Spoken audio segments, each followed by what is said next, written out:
8ാം ശമ്പള കമ്മീഷനും അടുത്ത ശമ്പള പരിഷ്കരണവും കാത്തിരിക്കുകയാണ് സർക്കാർ ജീവനക്കാർ.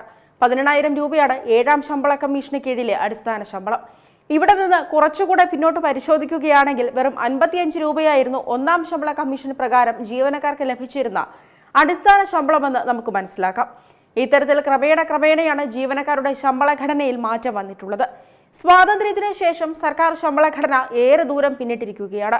ഓരോ ശമ്പള കമ്മീഷനും ജീവനക്കാരുടെ വരുമാന തുകയിൽ മാത്രമല്ല അവരുടെ ശമ്പള ഘടനയിലും മാറ്റങ്ങൾ വരുത്തിയിട്ടുണ്ട്. 1946 1ാം ശമ്പള കമ്മീഷൻ പ്രാബല്യത്തിൽ വരുന്നതും ജീവനക്കാരുടെ മിനിമം അടിസ്ഥാന ശമ്പളം പ്രതിമാസം 55 രൂപയായി നിശ്ചയിക്കുന്നതും. അന്ന് 2000 രൂപയായിരുന്നു പരമാവധി അടിസ്ഥാന ശമ്പളം. 1959 മുതൽ പ്രാബല്യത്തിൽ വന്ന 2ാം ശമ്പള കമ്മീഷൻ പ്രകാരം മിനിമം അടിസ്ഥാന ശമ്പളം പ്രതിമാസം 80 രൂപയായി ഉയർത്തുകയും പരമാവധി അടിസ്ഥാന ശമ്പളം 3000 രൂപയായി വർദ്ധിപ്പിക്കുകയും ചെയ്തു. പിന്നീട് 1973 3ാം ശമ്പള കമ്മീഷൻ നിലവിൽ വരുന്നത്. ഇതോടെ മിനിമം അടിസ്ഥാന ശമ്പളം 196 രൂപയും പരമാവധി ശമ്പളം 3500 രൂപയുമായി. കാലക്രമേണ ശമ്പള വർധനവും കൂടി.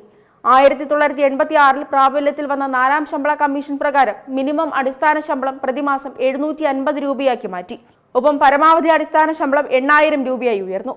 എന്നാൽ 1996 നടപ്പിലാക്കിയ 5ാം ശമ്പള കമ്മീഷൻ വലിയ വർധനവാണ് ശമ്പളത്തിൽ കൊണ്ടുവന്നത്. ഇവിടെ മിനിമം അടിസ്ഥാന ശമ്പളം പ്രതിമാസം 2550 രൂപയായി നിശ്ചയിച്ചു. ഒപ്പം പരമാവധി ശമ്പളം 26,000 രൂപയായി ഉയർത്തി.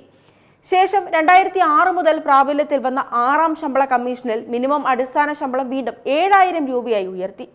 ഈ ഘട്ടത്തിൽ പരമാവധി അടിസ്ഥാന ശമ്പളം 80,000 രൂപയായി വർദ്ധിച്ചു. പിന്നാലെയാണ് 7ാം ശമ്പള കമ്മീഷനിൽ മിനിമം അടിസ്ഥാന ശമ്പളം 18,000 രൂപയായി ഉയർത്തുന്നത്. 2016 ശമ്പള കമ്മീഷൻ പ്രാബല്യത്തിൽ വരുന്നത്. ഇവിടെ പരമാവധി അടിസ്ഥാന ശമ്പളം 2.5 ലക്ഷം രൂപയായി നിശ്ചയിക്കപ്പെടുകയും ചെയ്തു. 7ാം ശമ്പള കമ്മീഷൻ ശമ്പളം വർദ്ധിപ്പിക്കുക മാത്രമല്ല ചെയ്തത്, മറിച്ച് സർക്കാർ ജീവനക്കാരുടെ ശമ്പള ഘടന തന്നെ മാറ്റിയിരുന്നു. മുൻപത്തെ പേ ബാൻഡ് ഗ്രേഡ് പേ സിസ്റ്റത്തിന് പകരം പേ മാട്രിക്സ് കൊണ്ടുവന്നു. ഇത് കേന്ദ്ര സർക്കാർ ജീവനക്കാരുടെ അടിസ്ഥാന ശമ്പളം നിർണ്ണയിക്കുന്നതിന് പുതിയൊരു ചട്ടക്കൂട് തന്നെ നൽകി. ഇവിടെയാണ് അടിസ്ഥാന ശമ്പള പരിഷ്കരണത്തിനായി സർക്കാർ ജീവനക്കാർ കാത്തിരിക്കുന്നത്. നിലവിൽ ജീവിത ചെലവുകൾ വർദ്ധിച്ചു വരുന്ന സാഹചര്യത്തിൽ വലിയ മാറ്റം ശമ്പളത്തിൽ ഉണ്ടാകുമെന്ന് തന്നെയാണ് ജീവനക്കാരുടെ പ്രതീക്ഷ. 8ാം ശമ്പള കമ്മീഷന് കീഴിലുള്ള മിനിമം അടിസ്ഥാന ശമ്പളം ഇതുവരെ അന്തിമമായി തീരുമാനിച്ചിട്ടില്ല. കമ്മീഷൻ ശുപാർശകൾ സമർപ്പിക്കുകയും ഔദ്യോഗിക വിജ്ഞാപനത്തിലൂടെ സർക്കാർ അന്തിമ തീരുമാനമെടുക്കുകയും ചെയ്തതിനു ശേഷം മാത്രമേ പുതിയ ശമ്പള കണക്കുകൾ അറിയാൻ സാധിക്കൂ. ഏറ്റവും പുതിയ വാർത്തകളും വിശേഷങ്ങളും വിരൽ തുമ്പിലറിയാൻ സീ മലയാളം ന്യൂസ് എല്ലാ ഡിജിറ്റൽ പ്ലാറ്റ്ഫോമുകളിലും ലഭ്യം.